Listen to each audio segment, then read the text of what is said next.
Hello guys, pag-usapan lang natin ang breaking news. Catherine Bernardo nagpaparamdam. Ayon umano guys sa bali-balita, exclusive yan.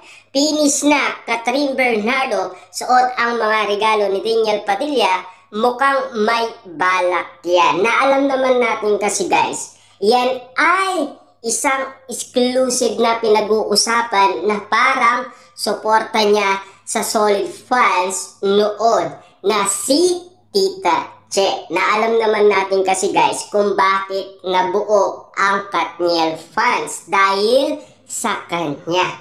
Kung hindi dahil nga naman kasi sa kanya guys, hindi mabubuo ang Katniel Fans Club. Dumami ng dumami ang mga Katniel fans dahil kay Tita Che. Ngayon guys, pinaparamdam ni Catherine Bernardo ang kanyang suporta sa kanyang solid fans na si Tita Che. Na alam naman natin guys, no, nakikiramay umano ang pamilyang Bernardo kay Tita Che. Kung alam nyo lang guys, no, si Catherine Bernardo ay binibigyan niya dati na franchise ng salon ni Catherine Bernardo si Tita Che. Pero ayaw niya umano guys tanggapin. Kita nyo naman. Pero merong negosyo si Tita Che. Kaya nga naman guys, si Catherine Bernardo balak sana guys dagdagan ang negosyo ni Tita Che. Kaso nga lang guys, ayaw niya. Kasi mas gusto niya guys na suportaan umano si Catherine Bernardo at Daniel Padilla. Na alam naman natin guys, sinuportaan niya rin ang Kat din. Kasi kitang-kita niyo naman guys, no, siya yung namigay ng ticket sa mga PWD at mga buntis. Sila guys yung nag-set up para mapanood nila, para hindi na sila makipagsiksikan pa sa sinihan. Ganyan umano guys tumulong si Tita Che sa ibang mga taong gustong manood ng Hello Love Again. Kaya nga naman guys, kumalat ang kilig. At lalong-lalo na guys yung kissing scene ni Alden Richard at Catherine Bernardo. Kaya nga naman guys, marami umano ang nagagalit.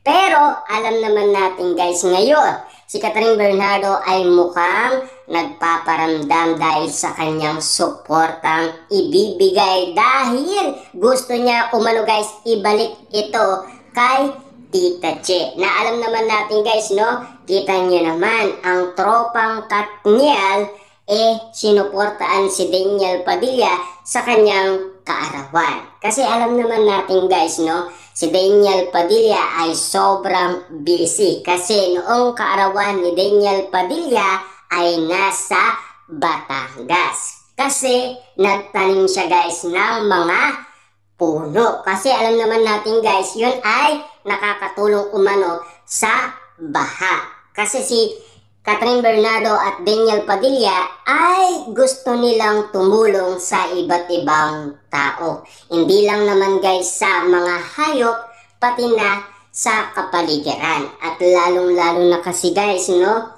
si Daniel Padilla at Catherine Bernardo, mahilig sila sa mga batang may cancer. Sila ay todong-todong sumusuporta. Pero ngayon guys, no, si Daniel Padilla ang gumagawa ng advocacy ng Katniel. Kita niyo naman guys, no, pinag-uusapan nga naman kasi guys na si Catherine Bernardo nagluksa dahil sa Katniel fans. Dahil exclusive pinag-usapan na si Catherine Bernardo pinagluluksa pumanaw na fans. Na alam naman natin guys, solid na solid itong fans ni Catherine Bernardo. Kaya nga naman guys, napakalungkot ni Catherine Bernardo at Mami Bernardo. Siyempre guys, ganun din naman si Daniel Padilla. At lalong-lalo na guys ngayon, mukhang nagpaparamdam na ang Katniel. Kasi alam naman natin guys, nagparamdam umano ang ABS-CBN. Pero ayon umano kasi guys, sa ABS-CBN, hindi lang niya alam kung ano ang namamagitan sa kanila. Siyempre guys, sa daming mga tao, lalong-lalo na nandoon umano guys ang big boss ng ABS-CBN sa ABS-CBN Ball 2025. Ayon kasi guys sa bali-balita, nagkasama umano guys si Catherine Bernardo at Daniel Padilla at nagkatabi pa.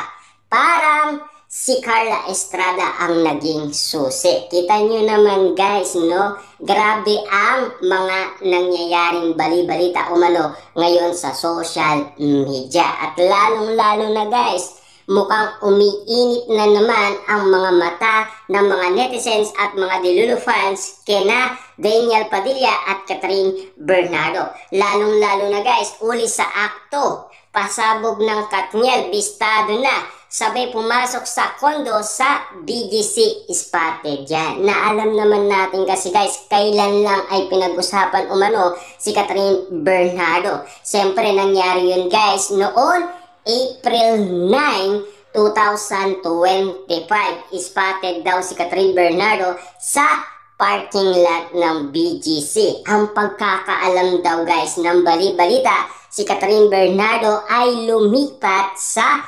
BGC dahil tumitira ngayon si Catherine Bernardo sa condominium. Kaya nga naman guys, ang laki ng saya ng mga Delulu fans dahil sa kanilang nabalitaan. Ngayon guys, inalam ng mga Delulu fans kung magkalapit nga ba si Daniel Padilla at Catherine Bernardo sa kanilang condominium. At lalong-lalo guys, pinag-uusapan, Catherine Bernardo ginagamit pa rin ang mga regalo ni Daniel Padilla. Papaano nga naman kasi guys, last 2023, nilagay ni Catherine Bernardo sa bodega lahat ng mga regalo ni Daniel Padilla. Kahit na guys mamahalin yun, ay tinago ni Catherine Bernardo.